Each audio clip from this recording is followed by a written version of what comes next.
장이 불편하십니까? 쾌변이 아쉽습니까? 제가 발명한 유산균 청인을 체험해보세요. 모이를 먹을 때 같이 악취 없는 황금색 쾌변을 청인이 보장합니다. 내 가족 건강지킴이 청인 1600-8988 1600-8988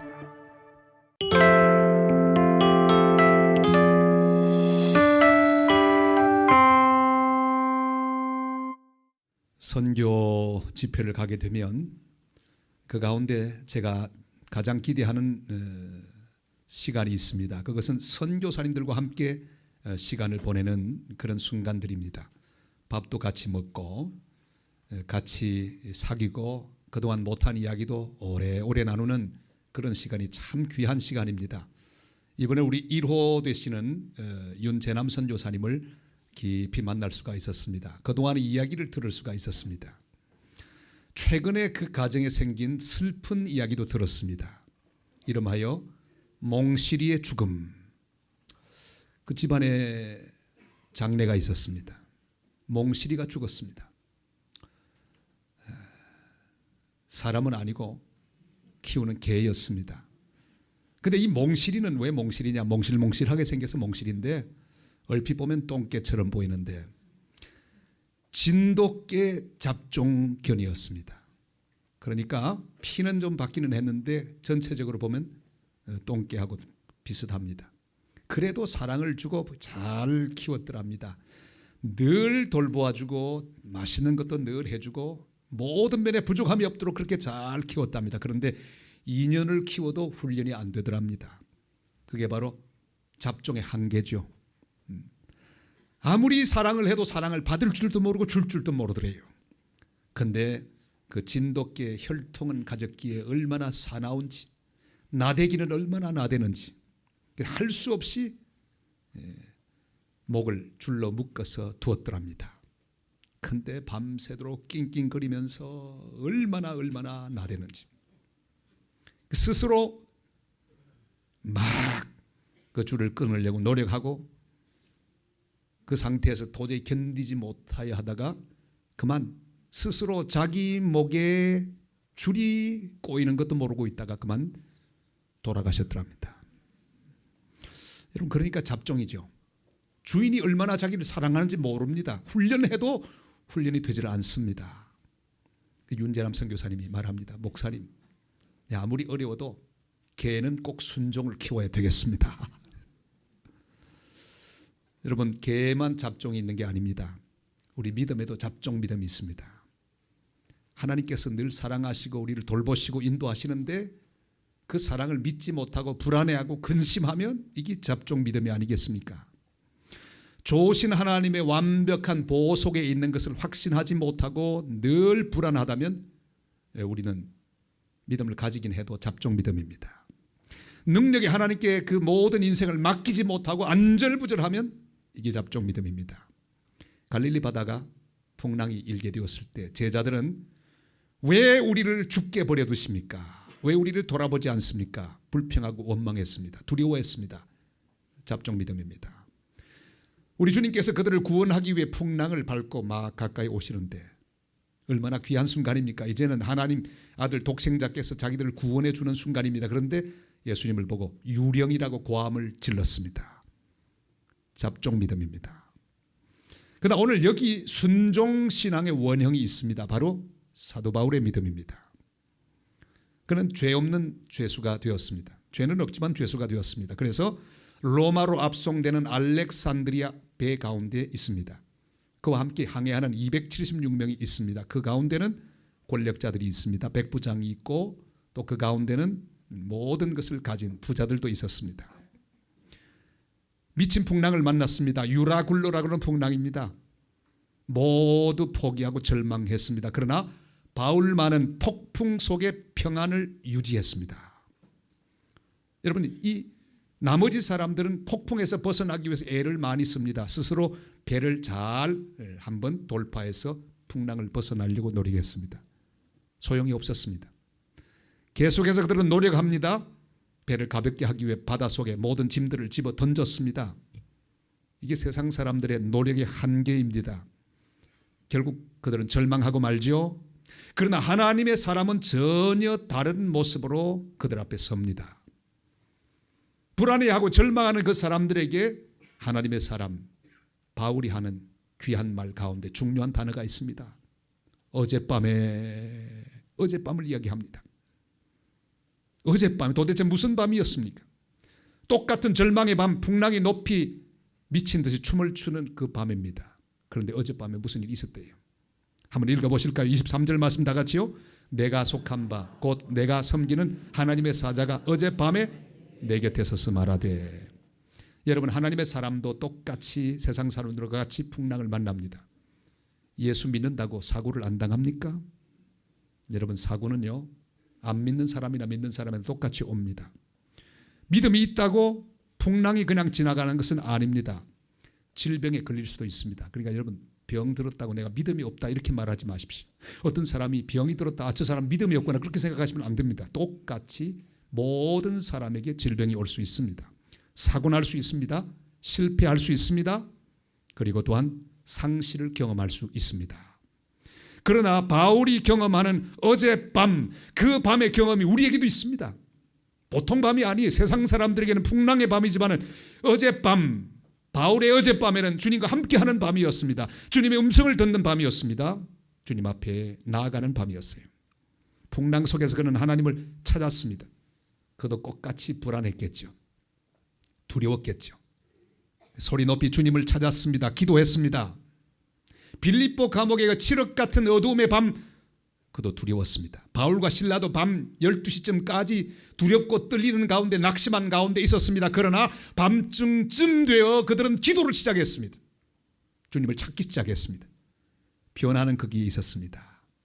하나님을 찾기 시작할 때 상황은 변하지 않았지만 먼저 그들에게 평안이 임하기 시작했습니다. 바울의 어젯밤에도 그랬습니다. 주님을 향해 기도하는데 풍랑은 그대로 들뛰고 있었지만 바울의 마음속에 평화가 임했습니다. 평강이 임했습니다.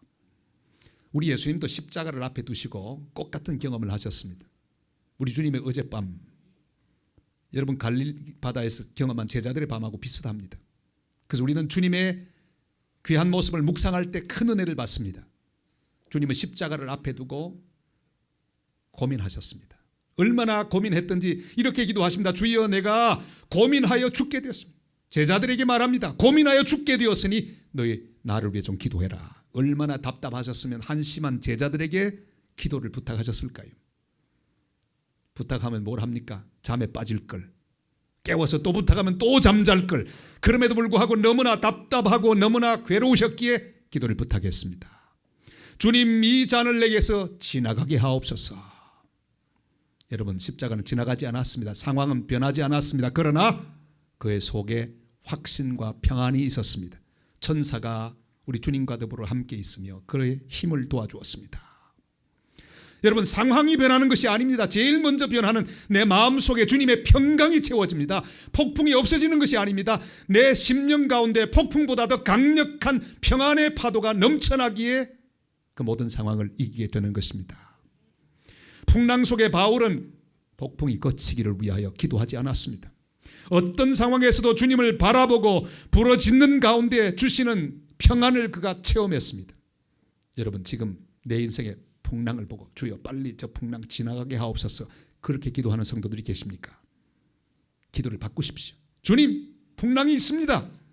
그러나 주님, 이 시간에 내 심령을 평안의 폭풍으로 채워주옵소서. 평안으로 채워주시사 능히 이 모든 풍랑을 이길 수 있는 능력의 평안을 주시옵소서. 이런 기도를 드림으로 주님으로부터 평안을 선물 받는 하나님의 사람들이 되시기를 바랍니다. 사도 바울은 그 삶을 통해 평안의 능력을 체험했습니다. 그리고 이렇게 고백하죠. 빌립보 4장 6절 7절입니다. 다 같이요. 아무것도 염려하지 말고 다만 모든 일에 기도와 간구로 너희 구할 것을 감사함으로 하나님께 아뢰라. 그리하면 모든 지각에 뛰어난 하나님의 평강이 그리스도 예수 안에서 너희 마음과 생각을 지키시리라. 아멘. 사랑하는 여러분, 평안이 올 때까지 기도해야 합니다. 기도하고 있는데 상황은 변하지 않지만 주님이 내 속에 평안하게 하시면 응답받은 줄로 믿으시기를 바랍니다. 주님은 어떤 것보다 먼저 우리에게 평안으로 응답합니다. 모든 지각을 뛰어나고 모든 상황을 뛰어나는 그리스도 안에 있는 평안이 우리 마음속에 충만하여 그 모든 충만함으로 풍파를 이기고 평안의 능력을 체험하는 복된 성도들 되시기를 주님의 이름으로 축원합니다. 사도 바울은 기도하는 가운데 주님 주시는 평안을 체험했습니다. 바로 이어서 하나님의 음성이 들리기 시작했습니다. 여러분, 평안을 유지하는 방법이 바로 그거예요. 주의 음성, 하나님의 말씀을 들을 때 그 말씀을 잡는 것입니다. 주님의 음성이 뭡니까? 두려워하지 말라 하는 말씀이 바울에게 임했습니다. 우리 24절 말씀을 읽겠습니다. 바울아, 두려워하지 말라. 네가 가이사 앞에 서야 하겠고 또 하나님께서 너와 함께 항해하는 자를 다 네게 주셨다 하였으니. 아멘. 어떤 풍랑 가운데라도 기도로 부르짖으면 하나님의 응답이 말씀 가운데 임합니다. 오늘 예배하는 이 시간도 주님이 우리와 함께 계셔서 우리에게 말씀으로 응답하고 있습니다. 사도 바울에게는 두려워 말라 그랬는데 우리 각자에게 각자 다른 말씀이 지금 응답으로 주어지고 있습니다. 무서워하지 말라, 의심하지 말라, 흔들리지 말라, 뒤로 돌아가지 말라, 선을 행하되 중단하지 말라, 낙심하지 말라. 여러분, 한 사람 한 사람에게 주시는 말씀의 응답을 이 시간 믿음으로 꽉 잡는 시간이 되시기를 바랍니다. 이 말씀을 붙잡을 때 폭풍 속에 평안을 경험할 수 있습니다. 바울이 경험했던 미친 바람 불던 어젯밤의 두려운 간정이 바로 이겁니다. 주께 부르짖었더니 두려워하지 말라 응답하셨습니다. 아직 풍랑은 그다르지만 풍랑보다 더 큰 하나님의 평강이 그 영혼을 삼켰습니다. 말씀의 파도가 모든 두려움을 삼켜버리고 말았습니다. 시편 107편 20절로 21절이 말씀합니다. 나같이요 그가 그의 말씀을 보내어 그들을 고치시고 위험한 지경에서 건지시는도다. 여호와의 인자하심과 인생에게 행하신 기적으로 말미암아 그를 찬송할지로다. 아멘. 하나님은 말씀을 보내시사 하나님 백성을 건져주십니다. 하나님의 말씀을 잡기만 하면 평강의 능력을 회복할 수 있습니다. 주님 말씀하신다는 의미가 뭘까요? 주님이 말씀하신다는 걸 뒤집어 말하면 주님이 거기 계신다는 말씀이에요. 오늘 주님이 지금 말씀하고 계십니다. 다른 말로 의미하면 주님이 여기서 우리와 함께 계신다는 의미입니다. 주의 말씀이 함께 있는 곳에 우리 주님의 임재도 함께 있습니다. 엠마오로 가던 제자들, 그들에게 주님 말씀하셨죠? 그들과 동행하셨기 때문입니다. 풍랑 맞는 제자들과 함께 계셨습니다. 그러길래 말씀하셨습니다. 죽은 나사로, 주님이 거기 계셨기에 말씀하셨습니다. 나사로야 나오너라. 말씀하신다고 하는 의미가 하나님 바로 거기 계시다고 하는 의미입니다. 말씀은 주님의 의지입니다. 주님의 계획입니다. 곧 이루어질 하나님의 뜻이 바로 말씀입니다. 여러분, 오늘도 우리는 말씀을 만납니다. 주님이 여기 계시기에 말씀합니다. 주님이 나를 향한 대책을 세우고 계시기에 말씀합니다. 주님 나의 미래를 책임지고 계시기에 말씀하고 계십니다. 주님 내 인생을 위하여 세우신 놀라운 뜻이 있기에 오늘도 우리 각자를 향해 말씀하고 계십니다. 그 말씀을 믿음으로 받아들이고 믿음으로 서서 폭풍 속의 평안을 회복하는 하나님의 사람들이 되시기를 바랍니다. 마리아는 천사가 전한 말씀에 충격을 받습니다. 처녀로서 아이를 임신하게 된다는 소식은 얼마나 두려운 소식입니까? 그러나 그 순간에 말씀을 잡습니다. 주여 계집종이오니 주의 말씀대로 이루어지이다. 말씀을 잡을 때 상황이 어찌 되었든지 평안할 수 있었습니다. 베드로가 밤새도록 고기를 잡았지만 한 마리도 잡지 못했습니다. 주님이 오셔서 말씀하셨습니다. 베드로 말합니다. 주여 내가 밤새도록 고기를 잡았으나 한 마리도 잡지 못했습니다. 그러나 말씀을 의지하여 그물을 내리겠나이다. 그때 기적이 일어나지 않았습니까? 우리는 베드로처럼 말씀을 믿음으로 받아들이고 말씀을 붙드는 하나님의 사람들이 되어야 할 것입니다. 사랑하는 성도 여러분, 주님은 우리와 함께 계십니다. 그래서 말씀하고 계십니다. 주님 말씀이 들려지고 있다는 말씀은 무슨 뜻입니까? 주님이 여기 계시다는 말씀이고 주님이 나를 위하여 계획을 갖고 계시고 미래를 준비해 놓으셨다고 하는 의미가 아니겠습니까? 우리의 상황에 대해서 주님은 계획을 갖고 계십니다. 질병에 대해서 계획을 갖고 계시고요. 그 어려움에 대해서, 그 부족함에 대해서, 그 약함에 대해 주님은 다 계획을 갖고 계십니다. 더 중요한 것은 해결보다 주님이 주시는 평강으로 채우는 것입니다. 오늘 이 시간에 주님의 평강이 충만하게 채워지기를 주님의 이름으로 축원합니다. 귀하게 받고 믿음으로 받으면 주님은 기뻐하십니다. 주님 말씀합니다. 두려워 말라, 근심하지 말라, 의심하지 말라, 뒤로 물러가지 말라, 절망하지 말라, 중지하지 말라. 주님 말씀하고 계십니다. 오늘도 우리에게 말씀합니다. 말씀을 믿음으로 받고 그 말씀의 능력을 믿고 폭풍 속에서도 넘치는 평안을 체험하는 복된 성도들이 되시기를 주님의 이름으로 축원합니다. 바울은 가장 두려운 밤에 주님께 나아가 부르짖었습니다. 그럴 때 하나님의 응답이 왔습니다. 모든 두려움을 잠재울 말씀으로 응답을 받았습니다. 그리고 평안이 막 넘쳐났습니다. 그런데 한 사람의 마음속에만 채워지는 평안이 아닙니다. 이 평안이 한 사람 마음속에 넘쳐나자 주변에 있는 276명이 다 그 평안을 선물 받았습니다. 바울은 두려움과 공포 가운데 있는 사람들에게 평안을 선포합니다. 여러분이여 안심하라. 여러분, 이게 그리스도인의 삶의 모습이 되어야 합니다. 내가 주님에게서 평안을 선물 받고 내 주변에 있는 나의 가족들에게, 내 동료들에게, 나의 이웃들에게, 나의 동료들에게 주의 평안을 선물할 수 있는 평안의 전달자가 되실 수 있기를 바랍니다. 우리 25절 26절을 같이 보실까요? 다 같이요. 그러므로 여러분이여 안심하라. 나는 내게 말씀하신 그대로 되리라고 하나님을 믿노라. 그런즉 우리가 반드시 한 섬에 걸리리라 하더라. 아멘. 지금 남의 위로를 받아야 될 처지에 있는 바울입니다. 죄수 아닙니까? 희망이 없지 않습니까? 누가 누구를 위로합니까? 이게 그리스도인의 평안의 능력입니다. 죄수이지만 바울의 마음속에 주님 주신 기쁨과 평안이 있었습니다. 그러길래 오히려 자기를 관리하고 지키고 있는 병사들에게, 선주에게, 또한 백부장에게 주의 평안을 전하고 있습니다. 희망이 없는 사람들에게 주님의 희망을 전하고 있습니다. 그는 사람들에게 고백하며 위로했습니다. 우리는 세상을 만드신 분, 그분 앞에 있다고 하는 귀한 고백을 합니다. 바울 한 사람에게 주님으로부터 오는 모든 평안이 충만하자 다른 모든 사람들이 그 평안을 선물 받습니다. 이것이 오늘 이 절망의 시대를 살아가는 우리 그리스도인들의 삶의 모습이 되어야 합니다. 우리는 위로의 통로, 축복의 통로, 은혜의 통로가 되어야 합니다. 아브라함을 부르신 하나님의 뜻도 그것입니다. 너로 인해 열방이 복을 받게 되리라. 여러분, 먼저 내가 평안으로 채운 일이 가장 시급합니다. 그 어떤 것보다 내 심령 가운데 평안이 있어야 합니다.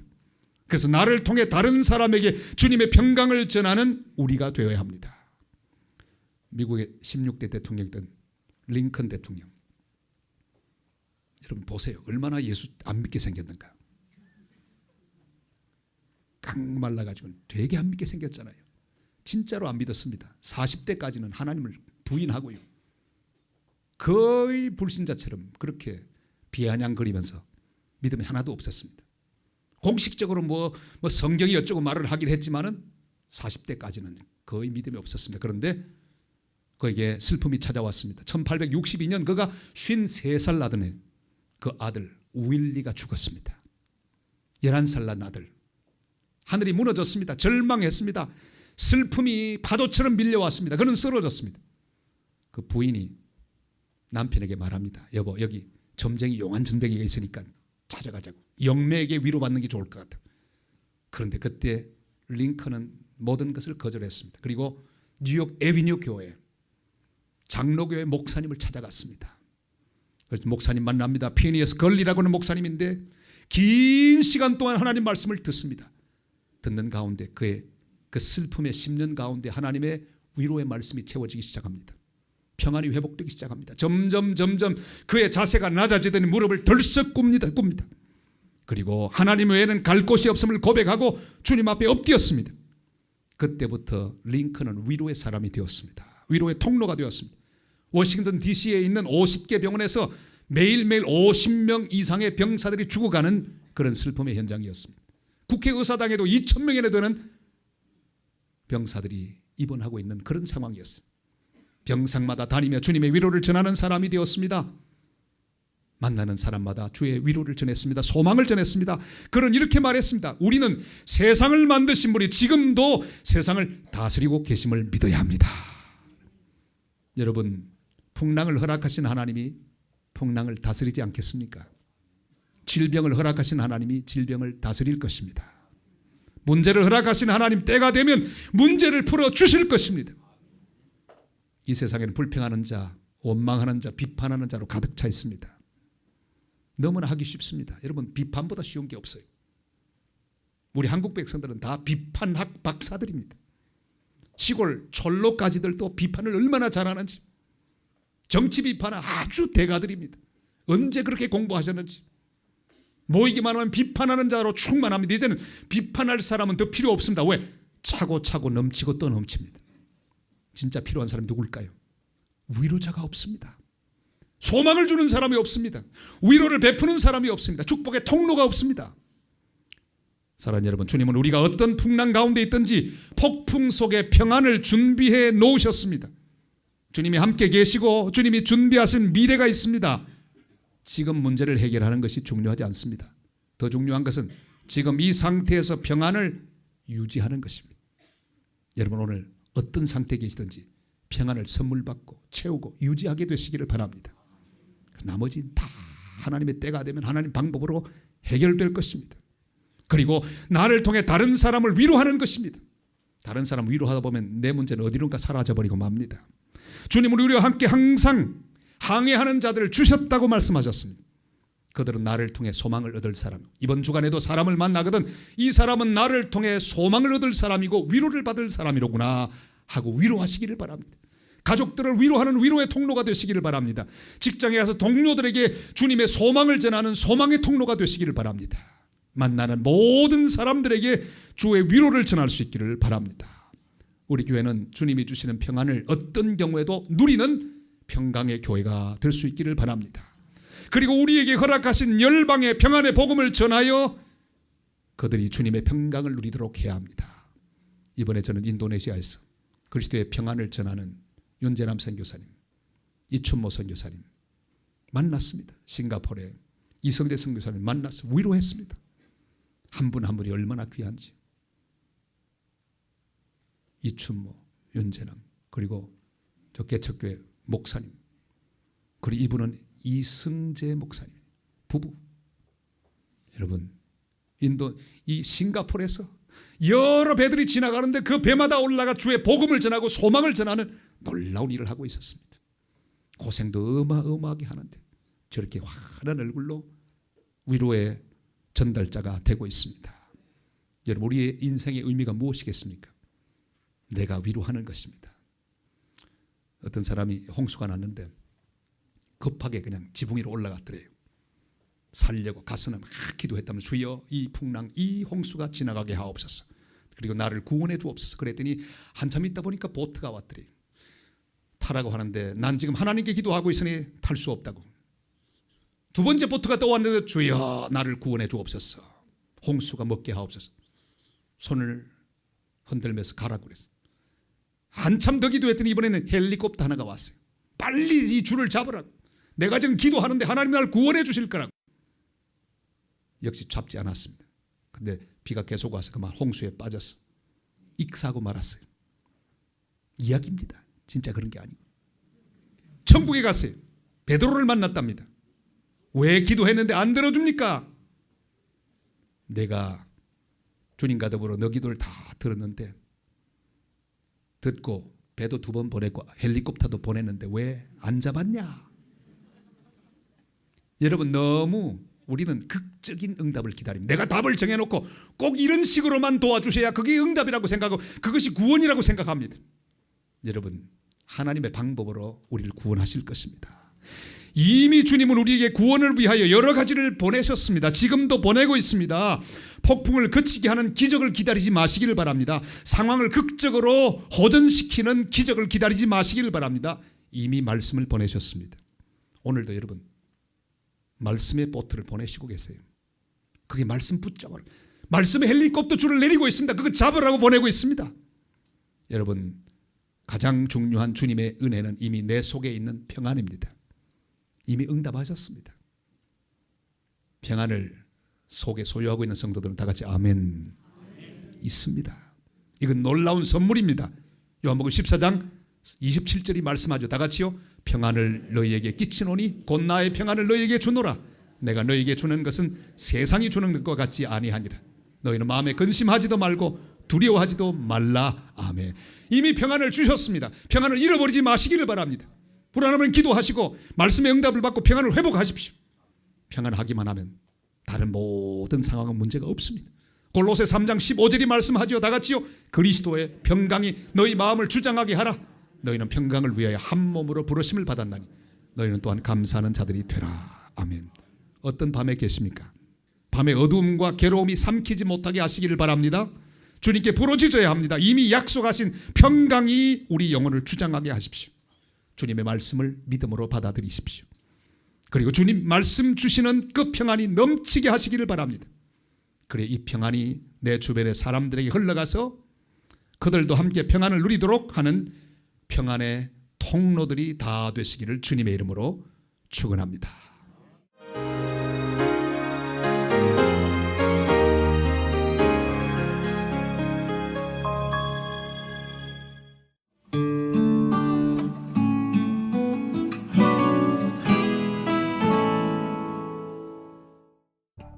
장이 불편하십니까? 쾌변이 하십니까? 제가 발명한 유산균 청인을 체험해보세요. 모이를 먹을 때 같이 악취 없는 황금색 쾌변을 청인이 보장합니다. 내 가족 건강지킴이 청인 1600-8988 1600-8988